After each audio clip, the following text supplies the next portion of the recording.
Saat ini demikian tadi sudah kita simak kelanjutan atau bagian akhir mungkin kesunahan-kesunahan di dalam bertayamum. Sekarang saya undang Anda untuk bisa ikutan di 085174274127 ya. Di 085174274127 ini siapa ini yang sudah bergabung? Saya lihat dulu yang sudah bentar. Ya.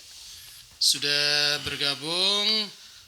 Assalamualaikum warahmatullahi wabarakatuh. Waalaikumsalam warahmatullahi wabarakatuh. 08125174 Assalamualaikum Habib. Waalaikumsalam warahmatullahi wabarakatuh.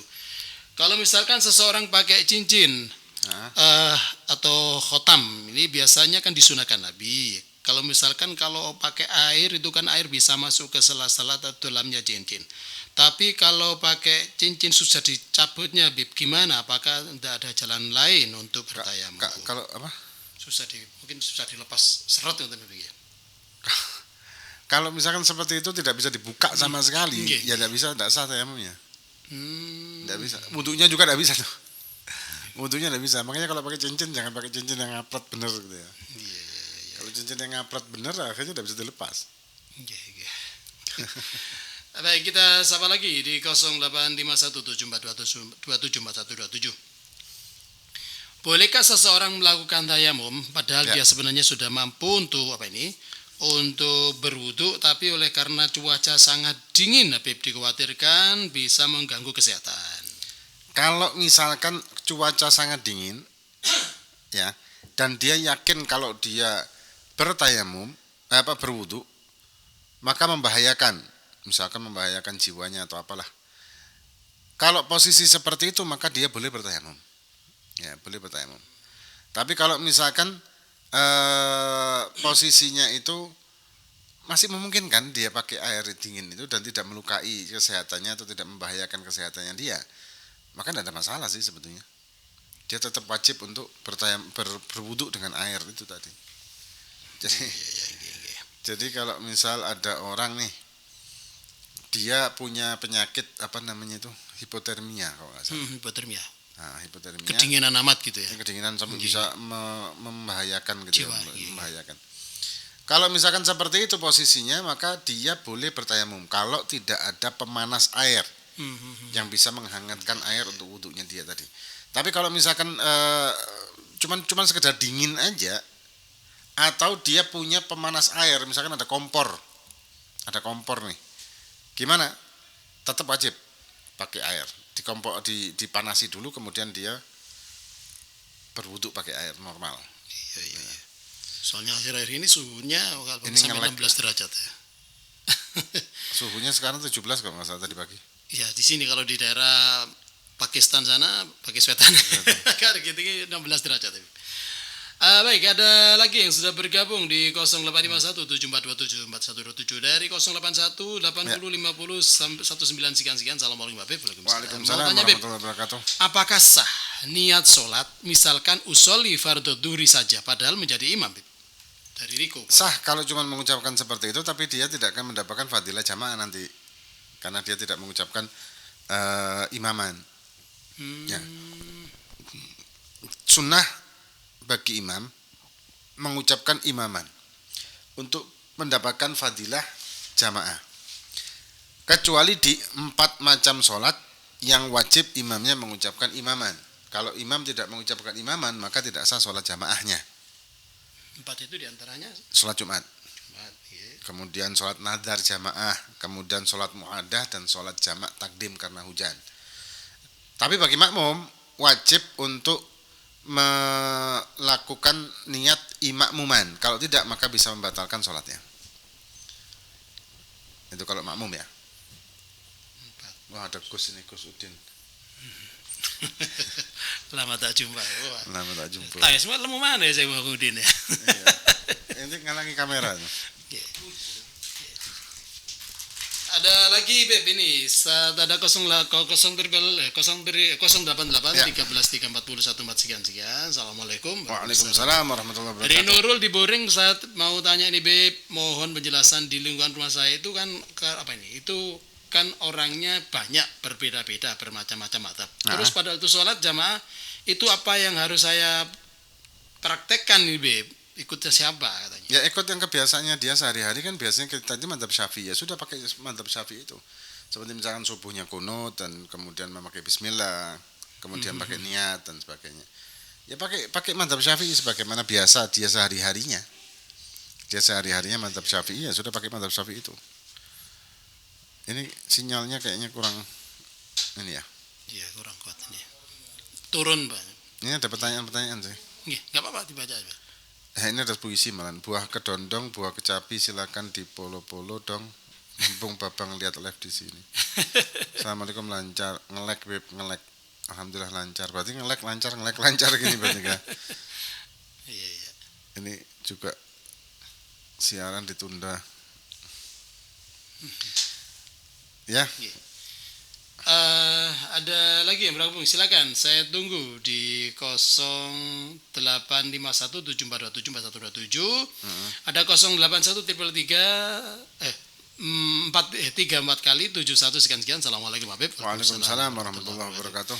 Bagaimana Habib hukumnya kalau ada tetangga non muslim meninggal dunia, kita ikut membantu menyediakan tempat, hidangan dan lain-lain untuk keperluan ibadah dia dari hamba Allah di kelayatan. Kalau untuk keperluan ibadah maka tidak boleh.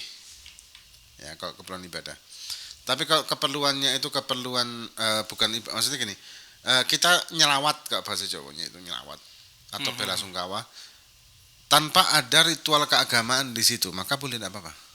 Sekedar guyupi saja gimana, Bib? Ya, asal tidak ada ritual keagamaannya. Kalau ada ritual keagamaannya maka tidak diperbolehkan. Ini nyari posisi sinyal nih. Kalau misalkan ada ngapunten, ada pemberkatan dan sebagainya, kemudian pokok kalau misalkan ada hadir di situ tapi nggak ikut boleh, ritual. Nggak boleh, makanya hadir di ritual kan sama aja. Kita duduk di satu tempat yang di tempat tersebut diadakan ritual keagamaan agama lain. Kita duduk di situ aja tidak boleh sudah. Satu, ya kita tidak boleh ridho dengan hal yang mensyirikkan dan menyekutukan Allah. Yang kedua, kita kan mengganggu ritual mereka karena kita tidak sepaham dengan mereka, maka kita akan mengganggu mereka juga kan. Mereka kan terganggu kan. Kita lagi sholat kemudian ada orang yang di luar Islam ikut nimbrung, kan kita akan terganggu. Kita mau ibadah misalkan istighosa, ada orang lain yang tidak mengikuti istighosa tapi dia ikut nimbrung juga, kan kita akan terganggu. Begitu juga mereka, pasti mereka terganggu juga kan. Ya kita jangan mengganggu ibadahnya orang. Ya. Ada kalau waktu ada ritual seperti itu, kemudian kita istilahnya ngalih, pindah itu, menghindar. Tapi setelah selesai kemudian gerutuk-gerutuk ke kuburan, kita ikut gimana? Ya sama aja kan ritual itu masih. Kita mending takziahnya itu setelah tidak ada jenazahnya. Oh gitu. Sudah tidak ada ritualnya, kita baru bela sungkawa ke sana. Ya kita boleh ngasih beras atau ngasih makanan atau apa, silahkan, tidak ada apa-apa. Cuman kalau untuk ritual keagamaan kita tidak boleh ikut. Lakum dinukum waliyadin ini merupakan prinsip sudah. Iya. Dari 08179668 sekian. Assalamualaikum Habib. Waalaikumsalam warahmatullahi wabarakatuh. Beb, gimana ini hukumnya? Andai orang ghairul Islam menyumbang untuk pembangunan masjid, ditolak, sayang dan ditolak, kita butuh itu. Ya ditolak dong.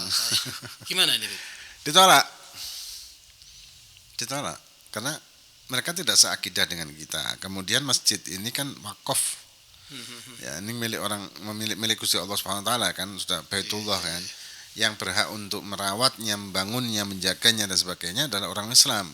Tapi dilema juga ini ya, Beb. Kalau misalkan ada beberapa teman-teman kita dari panitia pembangunan itu minta-minta di jalan-jalan itu, nah, itu yang kasih masalah. Orang kasih duit itu kan tidak tahu identitas mereka, bu Islam, bu non Muslim kan nggak tahu. Nah, gimana kita menyikapi, Beb? Nah ini masalah ini menjadi masalah kan seperti ini. Ya, menyikapinya sebetulnya perlu adanya edukasi ke jamaah, ke masyarakat mukmin muslim sekitar, bagaimana pentingnya mereka untuk menjaga dan membangun masjid. Karena fadilahnya besar, keutamanya besar, pahalanya juga besar. Harusnya yang berhak itu yang bertanggung jawab itu sebetulnya kaum muslimin untuk menjaga dan membangun dan juga menghidupkan masjid-masjid mereka. Bukan malah kita juga memalukan kan, hal yang memalukan di wong Islami kok sampai jaluk-jaluk ngono. Samping itu juga kalau misalkan kita naruh sesuatu di jalan, misalkan tong atau apa di jalan, itu juga hukumnya haram loh, mengganggu jalannya orang. Iya, jangankan gitu, satu duri aja sama Nabi suruh hilangkan Beb ya, apalagi tong segedein samono. Tapi kadang-kadang juga membahayakan, kadang-kadang juga ini. Ada lagi yang bergabung, monggo silakan. Saya tunggu di 085174274127, 085174274127. Saya pilih dulu yang ini ada 0812337379 sekian. Assalamualaikum Habib. Waalaikumsalam warahmatullahi wabarakatuh. Bila ada makanan yang hukumnya makanan tersebut makruh, tapi kalau makanan itu tak ditinggal mubatir, maka apa yang sebaiknya dilakukan, apa dimakan, apa ditinggal dari hamba Allah ditulis. Nemu makanan maksudnya itu kan? Ya mungkin makanan yang hukumannya makruh. Kayak apa makanan? Gimana sih? Ya tahu ya mungkin. Nah, pertanyaannya gimana tuh? Kalau ditinggal apa hukumnya makanan, kalau dimakan kalau ditinggal mubadir, maka apa yang sebaiknya dilakukan? Kalau dimakan hukumnya makruh. Apa contohnya? Ya mungkin rokok makruh ya. Ini pertanyaannya sebetulnya pertanyaan sudah terjawab sendiri sama yang nanya. Kalau dimakan makruh, kalau ditinggal gimana hukumnya? Ya makruh, ya hilang makruhnya. Gini loh, makruh itu kalau kita mengerjakan, maka kita tidak mendapatkan pahala maupun dosa, ya kan? Kalau meninggalkan, maka kita mendapatkan sunnah pahala karena meninggalkan sesuatu yang makruh. Kalau memang kita meninggalkannya karena itu adalah makruh atau imtisal amr, maka kita mendapatkan pahala karena meninggalkan yang makruh tadi. Sebenarnya pertanyaannya sudah dijawab sendiri. Oke. Ada Bu Sri Pur di Jabung. Assalamualaikum Habib. Waalaikumsalam warahmatullahi wabarakatuh. Mau tanya nih Beb. Mau tanya bagaimana hukumnya kalau kita orang NU tidak sengaja sholat jamaah subuh di Masjid Muhammadiyah, sudah terlanjur masuk, baru tahu kalau itu masjid bukan masjid NU. Pengalaman waktu ngantar pemberangkatan haji saudara bulan kemarin. Terima kasih. Iya. Ini lucu juga ini ya, masjidnya. Begini loh, mungkin Anda perlu luruskan sedikit. Ada masjid NU, masjid Muhammadiyah. Sebetulnya itu bukan masjidnya siapa-siapa, masjidnya Gusti Allah. Yang mengelola atau ketakmiran atau panitia pengelola masjid tersebut itu dipegang oleh Nahdlatul Ulama, oleh Muhammadiyah, oleh mungkin Al-Irsyad, ada juga mungkin dari organisasi-organisasi yang lain, atau malah perorangan, atau malah orang kampung gitu loh. Jadi jangan membeda-bedakan masjid sih sebetulnya. Begini, kalau misalkan kita sholat di belakang orang yang tidak kunut subuh, maka kita tetap bisa kunut subuh di waktu i'tidal di rakaat kedua selama imam belum sujud. Boleh kita kunut dewe, boleh. Kemudian kalau di yang lain perbedaannya apa? Biasanya kalau misalkan mungkin perbedaan bismillah, yang lain mungkin tidak pakai bismillah, sedangkan kita mazhab Syafi'i pakai bismillah. Gimana hukum sholat kita makmum sedangkan imam tidak mengucapkan bismillah, karena mazhabnya berbeda memang dengan kita, maka sah sholat kita sama kayak kita sholat di Mekah. Kecuali kalau kita tahu imam ini konco dewe, konco tahlilan malahan, konco dewe gitu ya. Maksudnya kita tahu keseharian mereka ini adalah Syafi'i, tapi mungkin karena datang dari haji atau umroh, kemudian melok-melok ke sana itu akhirnya tidak pakai bismillah. Mungkin makanya ganggu bismillah, apa karena bismillah barang. Betul. Tanpa dia memahami tentang hukum fikihnya seperti apa, maka batal sholat kita. Karena sholat dia batal. Ya, jadi beda. Pentingnya ngaji Beb ya. Dan juga pentingnya ukhuwah. Bu Tuti Marianto di Bondol Rejo.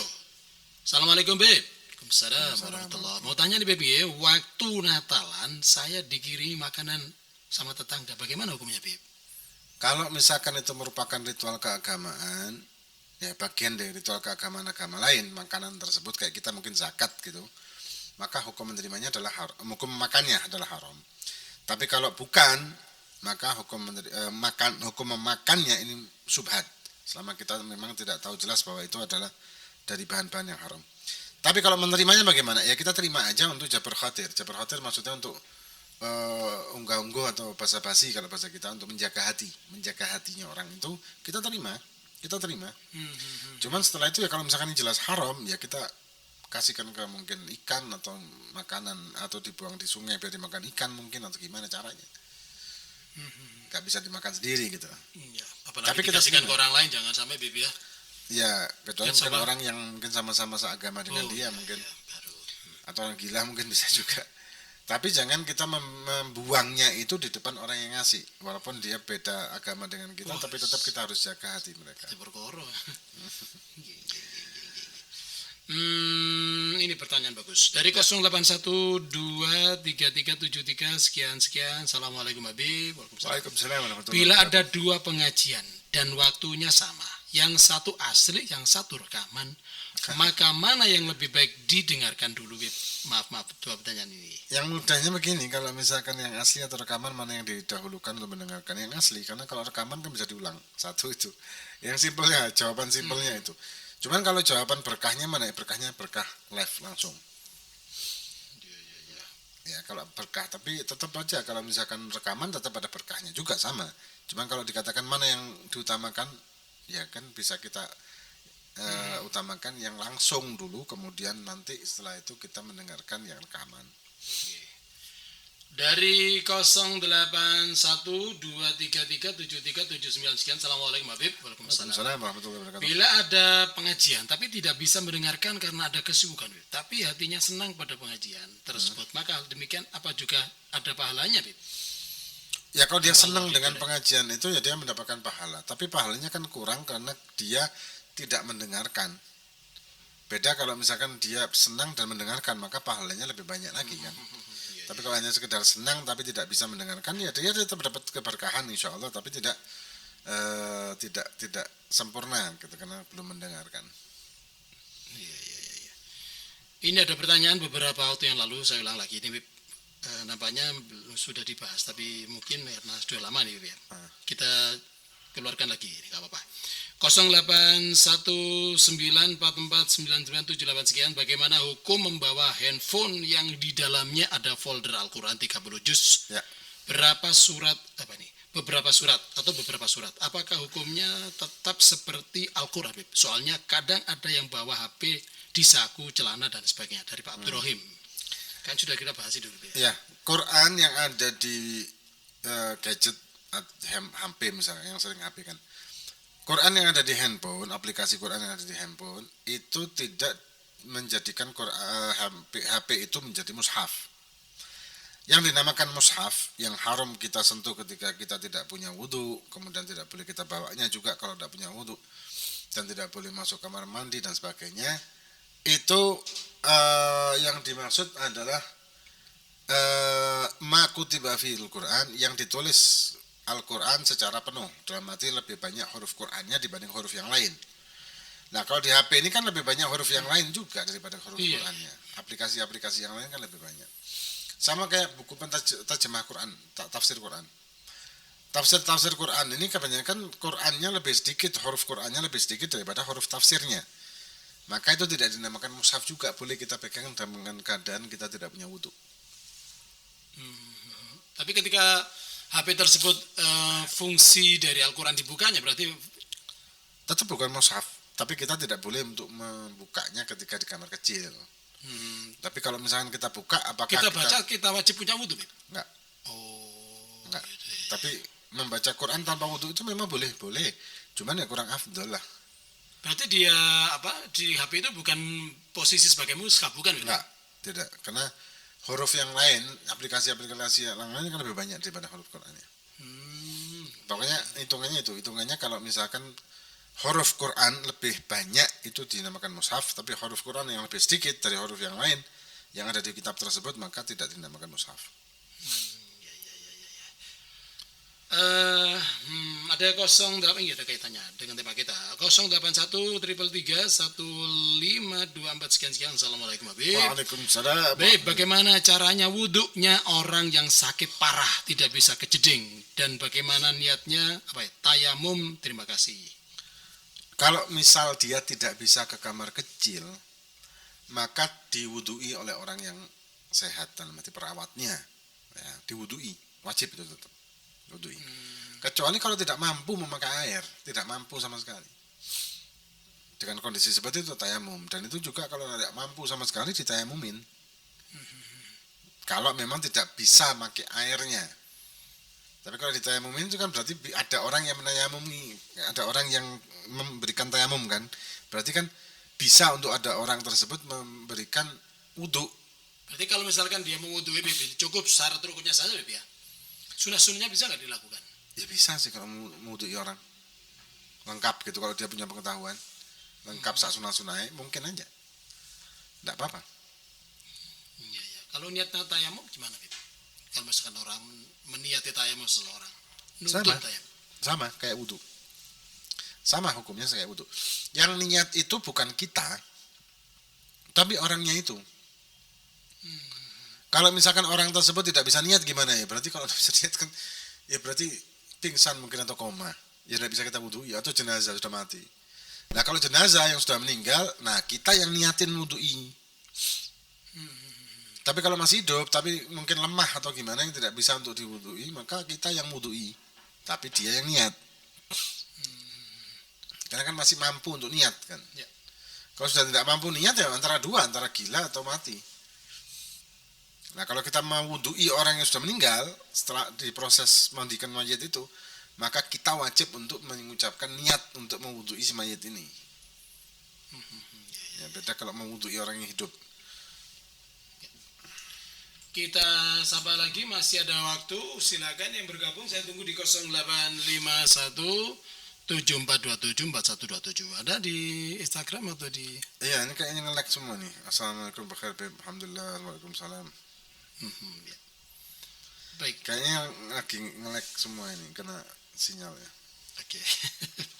Ini banyak yang pakai nih ya. Oke, ada 0851442922 sekian. Assalamualaikum Waalaikumsalam warahmatullahi. 3 pertanyaan, mohon maaf ya, enggak apa-apa. Wis piro-piro wis. Terima. Beb mau tanya Beb, saat yang pertama bagaimana niat kodok sholat? Yang kedua sholat sunat apakah pakai iftitah? Yang ketiga pada sholat jamaah apakah kita ikut bacaan imam atau tidak? Dari Agus di Sukun. Ya, yang pertama gimana niat kodokan? Sebetulnya niat kodokan ini ya cukup mengucapkan atau menambahi dengan kodokan. Misalkan zuhur, usolli fardhu dhuhri kodokan. Tapi kalau misalkan tanpa mengucapkan kodokan boleh nggak? Boleh. Sah. Karena kodokan atau ucapan adaan ini hukumnya adalah sunnah. Nah, kemudian yang kedua tadi. Yang kedua sholat sunnah apakah pakai iftitah? Nah, sholat sunnah apakah pakai iftitah? Ya. Sholat sunnah tetap disunahkan memakai iftitah. Semua sholat sih sebetulnya disunahkan memakai iftitah. Tapi biasanya kalau sholat sunnah pakai tarawih itu gak koper. Ya langsung cepet-cepetan kayak gitu kan Mas. Selalu itu buku kedua. Yang ketiga Beb, pada sholat jamaah apakah ikut bacaan imam atau tidak? Kalau imam membaca surat setelah Fatihah dan posisi kita sudah selesai membaca Fatihah, maka kita bukan mengikuti tapi kita menyimak. Mengikutinya cukup dalam hati aja. Kita menyimak apa yang diucapkan. Syukur-syukur kalau kita tahu dan memahami tafsirnya, itu lebih bagus lagi. Tapi kalau kita tidak memahami dan tidak mengetahui tafsirnya, ya kita menyimak aja, menyimak bacaannya si imam tadi sampai akhir. Supaya hati tidak kosong juga kan? Karena kekhusyuan itu kan membutuhkan kegiatan gitu ya. Membutuhkan kegiatan baik zahir maupun. Karena kalau hati itu kalau kita biarkan ya gelambiar. Maka itu kekhusyuan itu kan konsentrasi. Konsentrasi kita mengikuti apapun yang kita lakukan di dalam hati kita maksudnya. 0896 1405 6565 dari hamba Allah di Pakis. Bib mau tanya Bib, kalau misalkan seseorang mau wudhu cuacanya sangat ekstrim dingin, kemudian juga kalau kena air kaki terasa kepiar-kepiar dan kepala pening, apakah ini boleh kita bertayamum Bib? Kepiar-kepiar. Campuran. Kan biasanya kalau orang demam itu kena airan langsung nyetrum seawal. Intinya kalau misalkan dokter mengatakan bahaya kita pakai air, misalkan cacar mungkin, tak boleh sama sekali memakai air misal, maka kita boleh bertayamum. Atau kita merasa yakin bahwa kalau kita memakai air kita akan celaka, akan tambah hipotermia tadi mungkin atau gimana, dan tidak ada pemanas ya, tidak ada kayu bakar atau kompor atau pemanas air, maka boleh dengan posisi seperti itu untuk tayamum. Tapi kalau di Malang sini tidak sampai seperti itu kalau kira ya. Tapi kalau untuk di daerah Ranupane sana ya Beb. Ke Sibawa kan mungkin juga sih. Sampai hampir 0 Beb. Hampir 0 derajat kalau kayak begini nih, sempat 4 derajat, 2 derajat itu. Dinginnya minta ampun.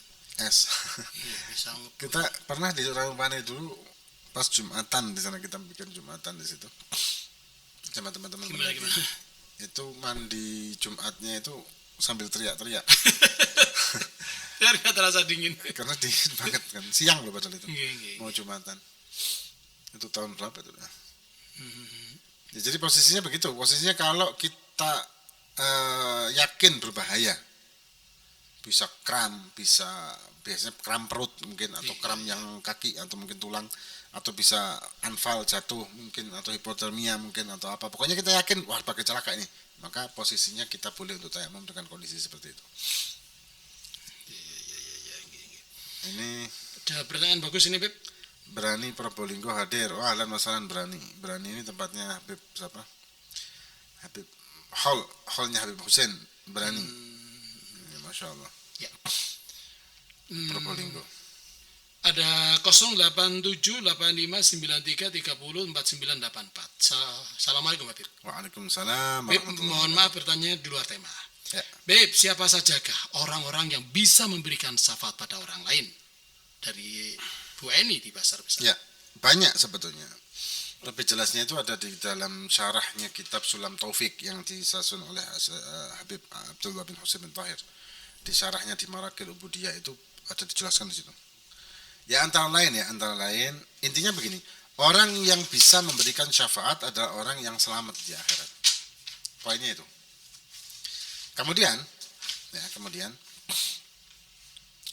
ada tahapan-tahapan seperti aulia, seorang masyayikh, guru itu bisa memberikan syafaat kepada santrinya, seorang santri bisa memberikan syafaat kepada kedua orang tuanya, orang yang hafal Quran itu bisa memberikan syafaat juga kepada kedua orang tuanya, dan banyak sih sebetulnya.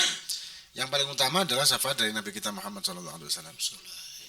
Intinya orang-orang yang bisa memberikan syafaat adalah orang-orang yang sudah selamat duluan. Gak mungkin kan orang yang tidak selamat dia bisa memberikan syafaat. Syafaat itu apa sih? Pertolongan. Dan yang paling utama adalah syafaat dari Nabi kita Muhammad SAW, syafaatul uzma namanya. Ada 089676 sekian. Assalamualaikum Habib. Waalaikumsalam warahmatullahi wabarakatuh. Beb, saya pernah mendengarkan pengajian, katanya orang meninggal itu bisa mendoakan Katanya orang yang meninggal dunia yang husnul khotimah dan alim itu bisa mendoakan orang yang masih hidup, tapi tidak bisa mendoakan dirinya sendiri. Apa betul ini, Beb? Memberikan syafaat dengan keberkahannya. Mungkin gini loh. Orang yang sudah wafat, dia minal aulia, minas shalihin, maka dengan keberkahan orang tersebut kita bisa mendapatkan manfaat dari Allah Subhanahu wa taala. Tawassul, ini namanya wasilah, tawassul. Kita bertawassul, makanya kita dianjurkan untuk berziarah kepada aulia shalihin. Ya. Kenapa? Karena rahmatnya Allah tetap dikucurkan kepada orang-orang tersebut yang dicintai sama Allah, dan kita akan mendapatkan manfaat. Sebetulnya manfaatnya orang aulia sholihin yang wafat ini bukan cuma secara batiniah loh, zahir juga ada manfaatnya loh. Hal itu ngerejekeni banyak orang yang jualan, yang mungkin kalau di daerah yang banyak seperti kayak di hall-hall yang di nyewa-nyewa sampai nyewa-nyewakan rumah. Iya, di Banjar itu. Dan juga hallnya Beb Soleh Tanggul juga. Beb Soleh Tanggul dan sebagainya. Intinya banyak ngerejekeni lah. Banyak ngerejekeni. Jadi orang yang meninggal apakah bisa mendoakan dirinya sendiri? Ya tidak bisa dah. Tapi orang yang meninggal bisa memanfaatkan amal yang dia peroleh ketika dia hidup. Kemudian orang meninggal bisa juga memanfaatkan doa dari orang yang hidup. Iya. Itu orang yang soleh bisa mendoakan orang yang hidup juga, Beb, dengan wasilah. Ya wasilah ya, kita wasilah gitu, bukan mendoakan tapi wasilah, berkatnya aulia, berkat solehin yang Allah mencintainya, maka kita mendapatkan keberkahannya. Ini ada bukan pertanyaan sih. Dulu Habib kurus, sekarang alhamdulillah subur, Beb. Ya alhamdulillah. Dulu Anda pernah 46 kilo. Sekarang ya alhamdulillah. Ada 0851661387. Assalamualaikum Habib. Waalaikumsalam warahmatullahi. Apa boleh mengkodok sholat di waktu duha dan batas waktu akhir sholat duha itu bagaimana, Habib? Masrur di kodok duha. Nggih. Nggak bisa. Kodok di waktu duha. Kodok di waktu duha. Kodok sholat fardu maksudnya. Nggih. Bebas. Kodok itu bisa dilaksanakan 24 jam tanpa ada batasan apapun. Jadi satu-satunya waktu yang tidak boleh kita pakai untuk kodok cuman di waktu khatib Jum'ah sedang berkhutbah. Ketika khatib Jum'ah sedang berkhutbah, maka kita tidak boleh untuk melakukan sholat apapun selain tahiyat masjid. Jadi, sayang sekali waktunya sudah kholas ini, Beb. Mungkin ada beberapa pertanyaan baik itu melalui YouTube. Nah, ini kayak mau tanya masalah nafkah istri. Nggih. Tapi ini nge-lag nih. Instagramnya sama TikToknya nge-lag semua. Potong. Ya. Mungkin bisa, yang mau nanya lanjutan nanti bisa DM aja ya. Oke. Ya. Pesan sekali sebenarnya cuma kita di suasana hari ini harus kita break dan sudahi karena waktu juga tidak mengizinkan gitu berlama-lama karena juga waktu adzan asarnya agak maju. Maka akan ditutup dengan kesimpulan bersama Al-Ustaz Habib Asadullah terus. Monggo, Habib. Ya. Kesimpulan yang Anda bisa ambilkan, yang saya ambil dari pertanyaan-pertanyaan tadi adalah pentingnya kita untuk memikirkan ukhuwah di antara kita dengan kita menjadikan saudara kita itu adalah orang-orang yang sama-sama beriman kepada Allah, sama-sama beriman kepada Nabi Muhammad SAW, tanpa kita memikirkan perbedaan furu'iyah di antara kita. Lana amaluna walakum amalukum, apalagi perbedaan amal. Ya, kita punya amal, mereka punya amal, kita punya dalil, mereka punya dalil. Silakan kita berjalan barengan tanpa saling menghujat, tanpa saling mencaci dan memaki. Masing-masing punya dalil dan masing-masing harus menghormati dalil yang diyakini oleh temannya yang lain. Itu untuk menjadikan ukhuwah dan menyenangkan hati Nabi Muhammad SAW. Wallahu a'lam bishawab.